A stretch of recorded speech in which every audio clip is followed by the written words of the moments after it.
আমার শারীরিক সমস্যার কারণে আমি সন্তান ধারণ করতে পারছিলাম না।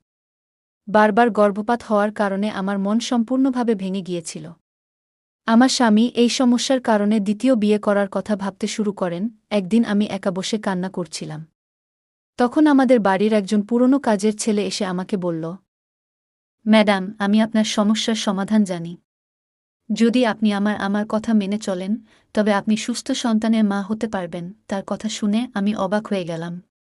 সে আমাকে ১০০% গ্যারান্টি দিল যে তার পদ্ধতি কাজ করবে। তার কথায় আমি মনের জোর পেয়ে তার প্রস্তাবে রাজি হলাম। তবে সেই রাতের ঘটনা আমার জীবনের মোড় ঘুরিয়ে দেয়। আমাকে তার ঘরে নিয়ে গেল। তারপর সে আমি আমার সমাজে একজন সুন্দরী এবং সম্মানিত নারী হিসেবে পরিচিত ছিলাম। সেখানকার সবার থেকে আমি অনেক বেশি সুন্দর এবং আকর্ষণীয় ছিলাম। আমার সামান্য স্বাস্থ্যবান গড়ন আমাকে আরও মোহনীয় করত। কিন্তু আমার এই সৌন্দর্য এবং সম্মানের কারণে আমার জীবনে দুই ধরনের অভিজ্ঞতা তৈরি হয়েছিল। একদিকে সবাই আমাকে অনেক সম্মান করত। গ্রামের প্রবীণরা আমাকে আদরের চোখে দেখত, কিন্তু অন্যদিকে আমার সৌন্দর্যের সুযোগ নিতে চাওয়া লোকের সংখ্যাও কম ছিল না। তাদের আচরণে লুকানো ছিল এক ধরনের লোভ, যা আমি খুব সহজেই বুঝতে পারতাম, কিন্তু আমার জীবনের এক গভীর শূন্যতা আমাকে সবসময় কষ্ট দিত। আমার জীবনের সবচেয়ে বড় দুঃখ ছিল, আমি মা হতে পারছিলাম না। প্রতিবার যখন আমি গর্ভধারণ করতাম, ৬ মাস পেরোতেই আমার সন্তান নষ্ট হয়ে যেত। এই দুঃখজনক অভিজ্ঞতা আমি বারবার সহ্য করেছি। আমার স্বামী আমাকে সুস্থ করার জন্য সম্ভাব্য সব চিকিৎসা করিয়েছেন। ডাক্তার, হাকিম, আয়ুর্বেদিক চিকিৎসক, সব জায়গায় আমরা গিয়েছি। কিন্তু প্রতিবার একই ফলাফল হতো। একদিন আমি একা বসে চিন্তায় ডুবেছিলাম। আমার মনে হাজারো প্রশ্ন ঘুরছিল। কিভাবে আমি এই শূন্যতাকে পূর্ণ করব? আমার জীবনে কি কখনো এই দুঃখের সমাপ্তি ঘটবে? আমি কি কখনো মা হওয়ার সুখ অনুভব করতে পারব? নাকি এটাই আমার জীবনের চরম সত্য, যা আমার ভাগ্যে লেখা আছে? হঠাৎই আমার চিন্তার মাঝখানে একজোড়া চোখের তীক্ষ্ণ দৃষ্টি আমাকে অস্থির করে তুলল। আমি অবাক হয়ে তাকালাম। দেখলাম, আমাদের নতুন কর্মচারী জানালার পাশে দাঁড়িয়ে ফুলের টব পরিষ্কার করছে।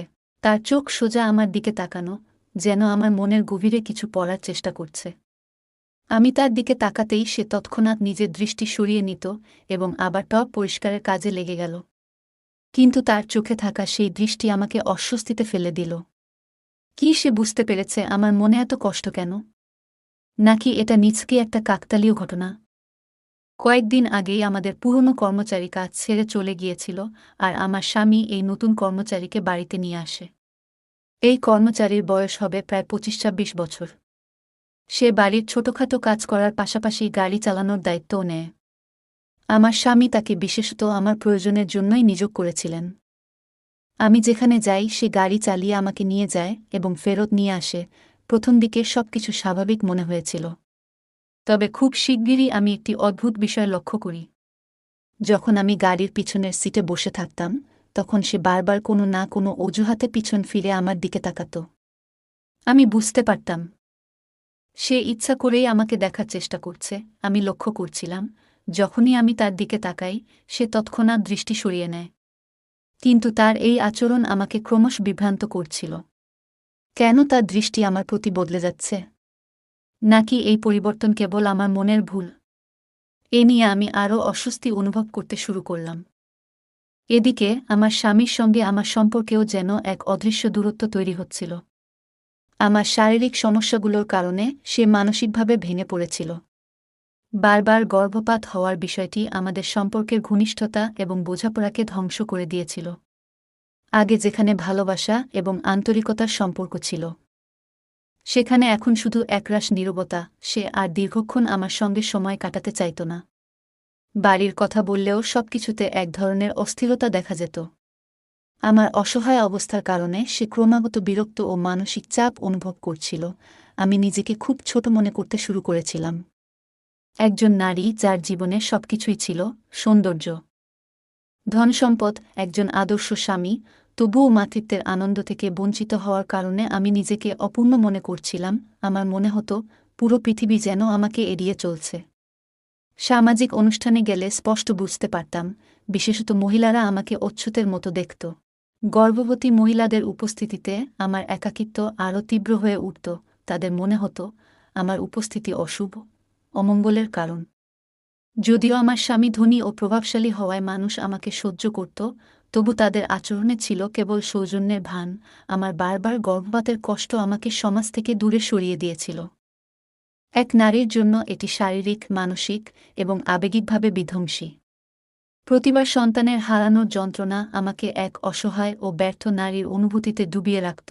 নিজের চোখের জল মুছে আমি হাতে থাকা খালি কাপটি টেবিলের উপর রেখে দিলাম। বাড়িতে আমার করার মতো তেমন কোনো কাজ ছিল না, কারণ প্রতিটি কাজের জন্য কর্মচারী ছিল। ফলে আমি সবসময় নিজের চিন্তায় ডুবে থাকতাম। রাতে যখন অজয় বাড়ি ফিরত, তখন আমার মুখের ক্লান্তি দেখে তার চোখে চিন্তার রেখা ফুটে উঠত। অজয় আমার বাবার অফিসে কাজ করত। প্রথমবার তাকে আমি বাবার অফিসেই দেখেছিলাম। পরে বাবাই তাকে আমার জন্য জীবনসঙ্গী হিসেবে প্রস্তাব দিয়েছিলেন। অজয়ের এতে কোনো আপত্তি ছিল না। আমাদের বিয়ে হয়েছে ৮ বছর। এই সময় আমি ৪ বার গর্ভধারণ করেছিলাম, কিন্তু প্রতিবারই সন্তানের হারিয়ে যাওয়া আমাকে ভেঙে দিয়েছিল। অজয় আমার চিকিৎসার জন্য সব ধরনের চেষ্টা করেছে। ডাক্তার, হাকিম, এমনকি আমাকে বিদেশেও নিয়ে গিয়েছিল। কিন্তু আমার সমস্যার কোনো সমাধান মেলেনি। এখন অজয়ও যেন ক্লান্ত হয়ে পড়েছে। সে প্রায়ই আমাকে বলতো ৮ বছর কেটে গেল, কিন্তু কিছুই বদলায়নি। এত সম্পত্তি থাকার পরও এর কোনো উত্তরাধিকার নেই। আমি আর কি করব? আমার পর যদি সবকিছু অন্যের হাতে চলে যায়, তার কি মূল্য থাকবে? আজও আমি নীরব বসে তার এই কথাগুলো শুনছিলাম। তাকে আমি কী বা বলতে পারতাম? গত ২ বছর ধরে এই একই কথাগুলো শুনে আসছি। আমি শুধু নিস্তব্ধ হয়ে তার কথাগুলো মেনে নিচ্ছিলাম। আমি তার কথাগুলোর মানে ভালোভাবেই বুঝতে পেরেছিলাম। তার ইচ্ছা আমি কোনোভাবেই মেনে নিতে পারব না। গত ২ বছর ধরে সে ঘুরিয়ে পেঁচিয়ে এই কথাগুলো আমাকে বলছিল। কিন্তু আজ সে যেন একদম স্পষ্ট করে তার ইচ্ছা প্রকাশ করল। সে বলল, আমি দ্বিতীয় বিয়ে করতে চাই। এই কথা শুনে আমি ভেঙে পড়লাম। চোখ দিয়ে অঝরে জল পড়তে লাগল। আমি তার হাত চেপে ধরে বললাম, অজয়, তুমি কি বলছ? এটা কেমন কথা? আমাকে ছেড়ে তুমি কিভাবে এমন কিছু ভাবতে পারো? আমি কাঁদতে কাঁদতে বললাম, তুমি কি মনে করো সন্তান না থাকার কষ্ট শুধু তোমার? আমার নয়। আমি আমার সন্তান হারানোর কষ্ট সহ্য করেছি, মানুষের অপমান আর কটাক্ষ মেনে নিয়েছি। আর এখন তুমি আমাকে আরও আঘাত দিতে চাইছ। এই বাড়িতে আরেকজন স্ত্রী আনার কথা কিভাবে বললে? অজয় কিছুক্ষণ চুপ করে থাকল। তার চোখে অপরাধবোধ ছিল, কিন্তু সে কিছু বলল না। আমি জানতাম তাকে ভালোবাসার পরও এই সিদ্ধান্ত আমাকে ভেঙে দেবে। অজয় বলল, তোমরা মেয়েরা কাঁদতে পারো, কিন্তু আমি সন্তান চাই, যে কোনো উপায়ে। আমি শান্ত স্বরে বললাম, অজয়, আমি সব চিকিৎসা করিয়েছি, তোমার কোনো কথার বিরোধিতা করিনি, কিন্তু আমাকে এই কষ্টে ফেলো না। আমি আর পারছি না। অজয় আমার হাত ছেড়ে উঠে গেল। কোনো উত্তর না দিয়ে সে ঘর থেকে বেরিয়ে গেল। আমি সারারাত কাঁদলাম। সকালে আমার চোখ ফুলে গিয়েছিল। অজয় তখনই বাড়ি থেকে বেরিয়ে গিয়েছিল, আমি ঘুম থেকে ওঠার আগেই। আমি ঘর থেকে বেরিয়ে ডাইনিং টেবিলের দিকে গেলাম। তখন আমাদের কাজের মেয়ে এসে জিজ্ঞেস করল, আপনার জন্য নাস্তা আনব? আমি ক্লান্ত স্বরে বললাম, না, কিছু চাই না, শুধু ১ কাপ চা নিয়ে এসো। আমি হলের সোফায় বসে পড়লাম। তখন দেখলাম আমাদের নতুন চাকরটি টেবিলের কাজ পরিষ্কার করছে। সে আমার দিকে তাকিয়ে বলল, ম্যাডাম, আপনার কি কিছু সমস্যা হয়েছে? আপনার মুখ দেখে মনে হচ্ছে আপনি খুব চিন্তিত। সে আমার দিকে তাকিয়ে বলল, ম্যাডাম, আপনার কি কোনো সমস্যা হয়েছে? আপনি সবসময় এত চুপচাপ আর চিন্তিত কেন থাকেন? তার কথা শুনে আমি অবাক হয়ে তার দিকে তাকালাম। কিছুটা কঠিন স্বরে বললাম, তোমার কাজ নিয়ে থাকো। আমি কেমন আছি তা জানতে তোমার প্রয়োজন নেই। সে তার কাঁধ ঝাঁকালো এবং গভীর নিঃশ্বাস ফেলে আবার তার কাজে মন দিল। এদিকে কাজের মেয়ে আমার সামনে চায়ের কাপ রেখে চলে গেল। আমি চায়ের কাপ হাতে নিয়ে এক চুমুক খেলাম। এমন সময় সে বলল, আপনার ইচ্ছা ম্যাডাম, কিন্তু যদি আপনি কারো সঙ্গে নিজের কষ্ট শেয়ার করেন, তাহলে হয়তো আপনার মনের ভার কিছুটা কমতে পারে। তার এই কথায় আমি অবাক হয়ে গেলাম। ভাবতে লাগলাম, সে কিভাবে জানল যে আমি কোনো সমস্যার মধ্যে আছি? অথচ সে তো মাত্র ১ মাস হল এই বাড়িতে কাজ করছে। তারপর ভাবলাম, হয়তো বাড়ির অন্য চাকরচাকরানীরা আমাকে নিয়ে কোনো কথা বলেছে। আবার একটি নতুন চিন্তা মাথায় এলো, সম্ভবত সে কোনো ফকির বা তান্ত্রিককে চেনে, যে আমার সমস্যার সমাধান করতে পারে। আমি তাকে বললাম, এই যে, শোনো, একটু এখানে এসো। আমার সঙ্গে কথা বলো। আমার কথা শুনে মনে হলো সে যেন এই মুহূর্তটির অপেক্ষাতেই ছিল। তৎক্ষণাৎ সে তার পরিষ্কারের কাপড় এক পাশে রাখল এবং আমার সামনে এসে মাটিতে বসে পড়ল।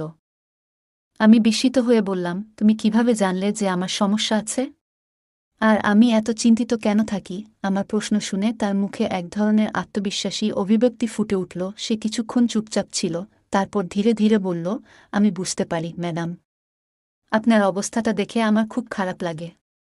কিছুক্ষণ থেমে সে যোগ করল, এই কথাটা আপনার কাজের মেয়েটি আমাকে বলেছিল। তার কথা শুনে আমি চুপ করে মাথা নিচু করলাম। তারপর জিজ্ঞেস করলাম, তোমার কাছে এর কোনো সমাধান আছে কি? আমার কথা শুনে তার চোখ নিচু হয়ে গেল। কিছুক্ষণ চুপ থেকে সে বলল, সমাধান আছে, কিন্তু আপনি হয়তো সেটা করতে পারবেন না। তার কথায় আমার মনে অস্বস্তি দেখা দিল। আমি তাকে কড়া নজরে তাকিয়ে বললাম, এমন কি কাজ যা আমি করতে পারল না? বলতো। তার কথা আমাকে অবাক করছিল এবং আমি জানার জন্য উৎসুক হয়ে উঠলাম। হঠাৎ করে সে উঠে দাঁড়াল এবং বলল, ম্যাডাম, আমি নিশ্চিত যে আপনি এই কাজটি করতে পারবেন না। এই বলে সে দ্রুত বেরিয়ে গেল, কোনো কথা আর বলল না। আমি তাকে যেতে দেখছিলাম, আর আমার মনে হাজারো প্রশ্ন ঘুরছিল। এমন কি কাজ হতে পারে যা আমি করতে পারব না? এই ভাবনাটি বারবার আমার মাথায় ঘুরপাক খাচ্ছিল। আমি নিজেকে শান্ত করার চেষ্টা করছিলাম, কিন্তু মনে পড়ছিল কতবার আমি ডাক্তার থেকে শুরু করে বিভিন্ন জায়গায় গিয়েছি। এমনকি তান্ত্রিক আর পীর ফকিরের কাছেও গিয়েছি, কিন্তু কোনো কিছুতেই কাজ হয়নি। তারপরও শিক্ষিত একজন নারী হয়েও আমি আশার আলো খুঁজছিলাম। আমি অনেকবার বিভিন্ন গুরু ও সাধুসন্তদের কাছে গিয়েছি। তারা যা কিছু পরামর্শ দিয়েছে আমি তা মেনে চলার চেষ্টা করেছি। তারা যে পদ্ধতি শিখিয়েছে সেটাও আমি অনুসরণ করেছি। কিন্তু প্রতিবারই ফলাফল এক, নিরাশা।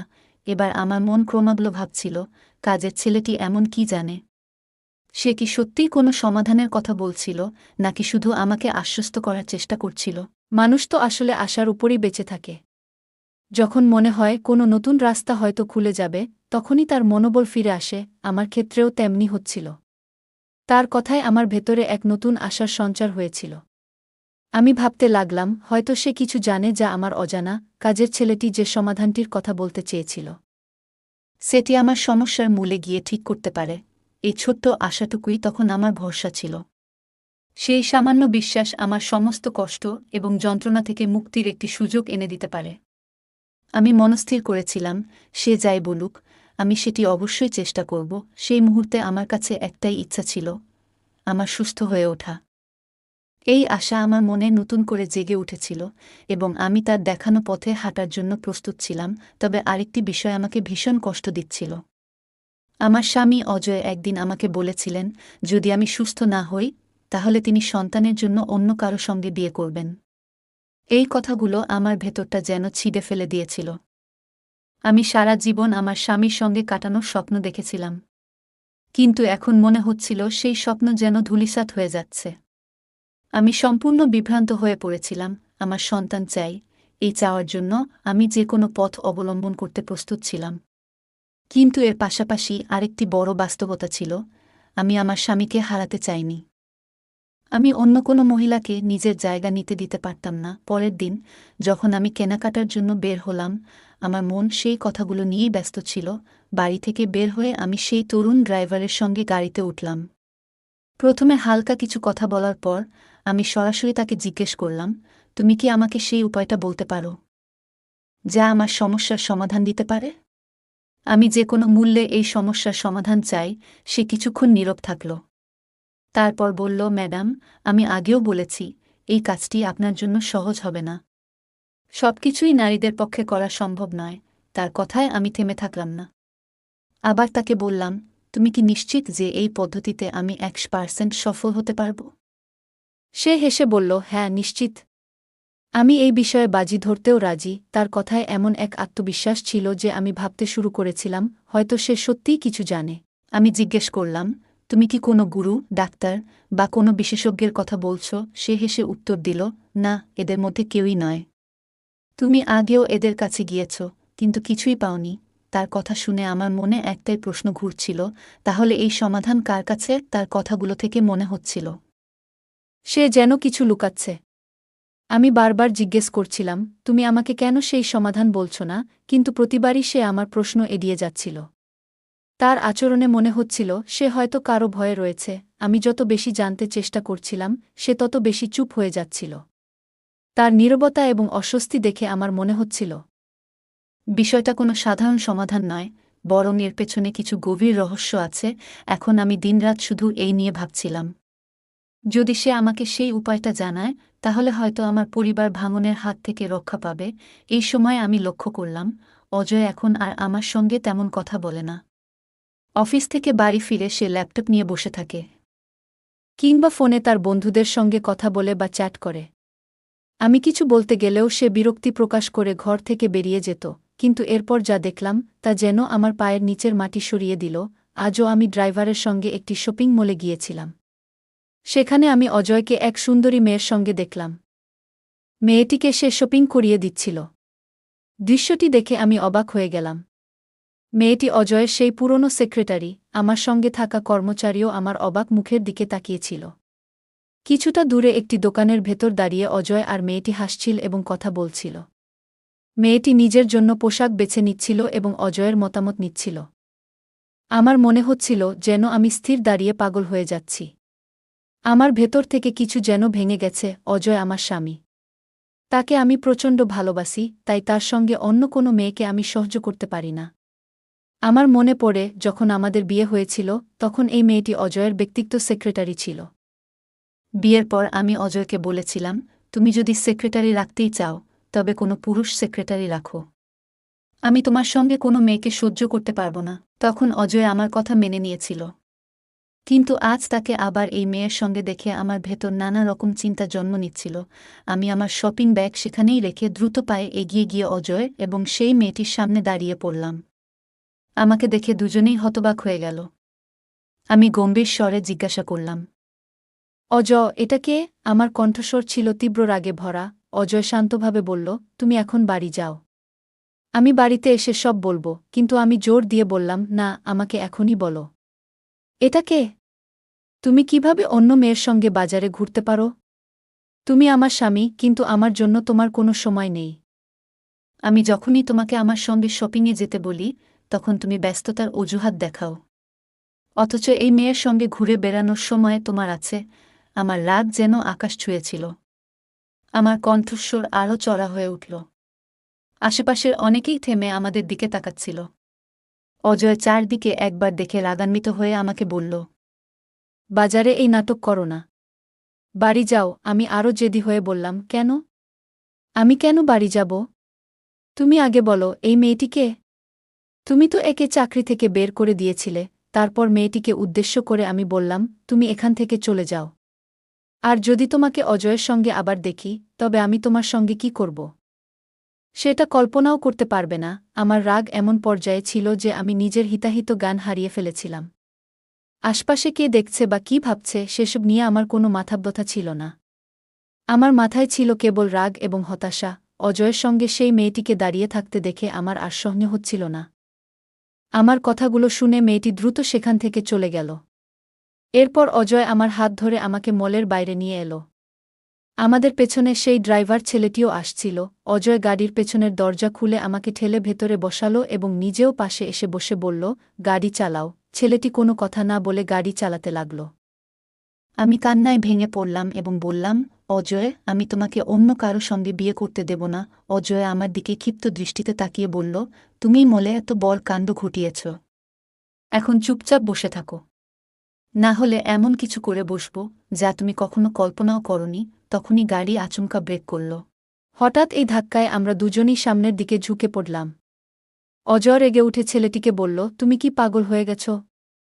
কেন গাড়ি থামালে? ছেলেটি পেছন ফিরে শান্ত গলায় বলল, সাহেব, নারীদের সঙ্গে এমন আচরণ করবেন না।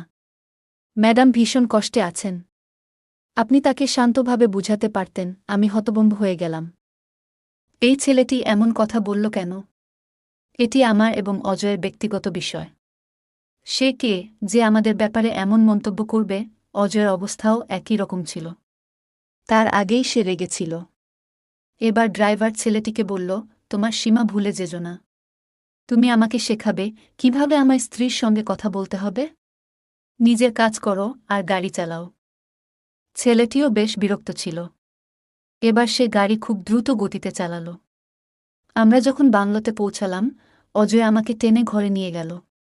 রাগান্বিত হয়ে বলল, তুমি কি চাও? যদি এভাবে নাটক করে যাও তাহলে সত্যিই আমি কাউকে বিয়ে করে এই বাড়িতে নিয়ে আসব। আমি ঠান্ডা গলায় বললাম, ভুলো না যে তুমি যে সম্পত্তি নিয়ে এত অহংকার করছো, সবটাই আমার। এই ব্যবসা আমার, এই বাংলো আমার। আজ পর্যন্ত আমি এই কথা অজয়কে বলিনি, কিন্তু এবার বললাম। আমি আরও বললাম, তুমি হয়তো ভুলে গেছ, তুমি আমার বাবার সঙ্গে কাজ করতে। আমার কথাগুলো শুনে অজয় আরও ক্ষুব্ধ হয়ে বলল, তোমার টাকার ওপর বড়ই অহংকার আছে, কিন্তু মনে রেখো তুমি আমাকে দিয়েছটা কি? এমনকি একটা সন্তানও দিতে পারোনি। যদি তোমার টাকার ওপর এতই গর্ব থাকে, তবে ঠিক আছে, আমি তোমাকে ডিভোর্স দিচ্ছি। এই কথা শোনার পর মনে হলো যেন আমার উপর আকাশ ভেঙে পড়ল। অজয়ের কাছ থেকে আমি অনেক কিছু আশা করেছিলাম, কিন্তু ডিভোর্স? তা কখনোই না। অজয় মুহূর্তেই আমাকে ডিভোর্স দিল এবং বলল, তোমার এই বাড়ি আর ব্যবসা সামলাও। আমি দেখি তুমি কিভাবে সবকিছু চালাও। আমার টাকা পয়সার অভাব নেই। আমি নিজেই অনেক কিছু অর্জন করেছি। এই কথা বলে অজয় বাড়ি ছেড়ে চলে গেল। আমি তখন দাঁড়িয়েছিলাম যেন পাথরের মূর্তি। আমার এত বড় ধাক্কা সামলানোর ক্ষমতা ছিল না। আমি সেখানেই অজ্ঞান হয়ে পড়ে গেলাম। যখন জ্ঞান ফিরল, দেখলাম আমি আমার বিছানায় শুয়ে আছি।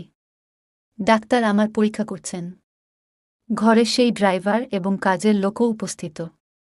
ডাক্তার আমাকে জ্ঞান ফেরাতে দেখে জিজ্ঞেস করলেন, আপনার কি হয়েছিল? কিন্তু আমি কি বলবো? আমি যে কি হারিয়েছি তা বোঝানো সম্ভব ছিল না। আমি কোনো উত্তর দিলাম না। ডাক্তার কিছু ওষুধ লিখে দিলেন এবং বললেন, এই ওষুধগুলো নিয়ে আসুন, আপনি ভালো হয়ে যাবেন। ডাক্তার চলে যাওয়ার পর ওই ছেলেটি বাড়ির কাজের মহিলাকে বলল, ম্যাডামের জন্য এক গ্লাস তাজা জুস আনো। কাজের মহিলাটি ঘর থেকে বের হয়ে গেল। ছেলেটি এগিয়ে এসে আমার কাছে এসে বলল, আমি জানি আপনি খুব বড় এক মানসিক আঘাত পেয়েছেন। এই কথা শুনে আমি অবাক হয়ে তার দিকে তাকালাম। কিভাবে সে জানত? কারণ অজয় যেসব কথা আমাকে বলেছিল সেগুলো তো আমি এবং সে শুধুমাত্র ঘরের মধ্যে শুনেছিলাম।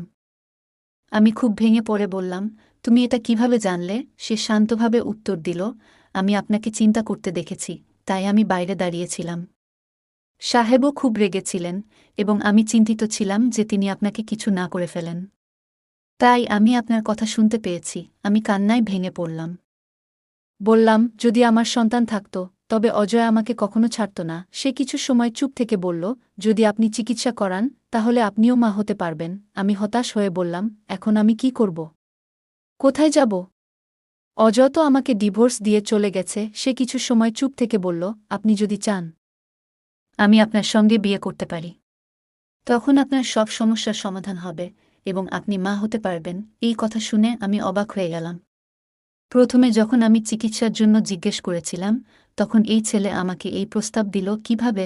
যখন আমি তার কাছে চিকিৎসার ব্যাপারে জানতে চেয়েছিলাম, তখন সে সবসময় তা অস্বীকার করত। কিন্তু আজ অজয় আমাকে ডিভোর্স দেওয়ার পর সেই ছেলেটি বলল, যদি আমি তার সঙ্গে বিয়ে করি তাহলে আমার সন্তান হতে পারে। তার এই কথাগুলো আমার মাথায় বারবার ঘুরপাক খেতে লাগল। এটি কি সত্যি হতে পারে? আমার পুরো জগৎ যেন এলোমেলো হয়ে গিয়েছিল। আমি তাকে ঘর থেকে বের হয়ে যেতে বললাম, কিন্তু পুরো দিনটাই এই কথা ভেবে কাটালাম। এটা কি ঠিক হবে? যদি তার কথায় সায় দিই এবং সত্যিই সন্তান পাই, তাহলে কি কোনো ক্ষতি হবে? অজয় তো কেবল সন্তানের জন্যই আমাকে ছেড়ে দিয়েছিল। যদি আমার সন্তান হয় তবে হয়তো অজয় আমাকে আবার গ্রহণ করবে। তবে এই পুরো বিশ্বাসটির মধ্যে একটি প্রশ্ন আমাকে তাড়িয়ে বেড়াচ্ছিল, এই ছেলেটির উপর আমি কি সত্যিই বিশ্বাস করতে পারি? তার শর্ত মানা কি সঠিক হবে? শেষমেশ আমি তাকে বললাম, তোমার সঙ্গে বিয়ে করতে আমার কোনো আপত্তি নেই। এই কথা শুনে ছেলেটি আনন্দে আত্মহারা হয়ে গেল। সেদিন সন্ধ্যাতেই আমার তার সঙ্গে বিয়ে হয়ে গেল। তখন আমি জানতে পারি তার নাম রোহান। বিয়েতে আমি বিশেষভাবে সজ্জিত হইনি, কারণ এটি আমার কোনো ইচ্ছার বিয়ে ছিল না। বরং এটি ছিল এক প্রয়োজনে নেওয়া পদক্ষেপ। রাত গভীর। ঘরের ভেতর টানটান নীরবতা।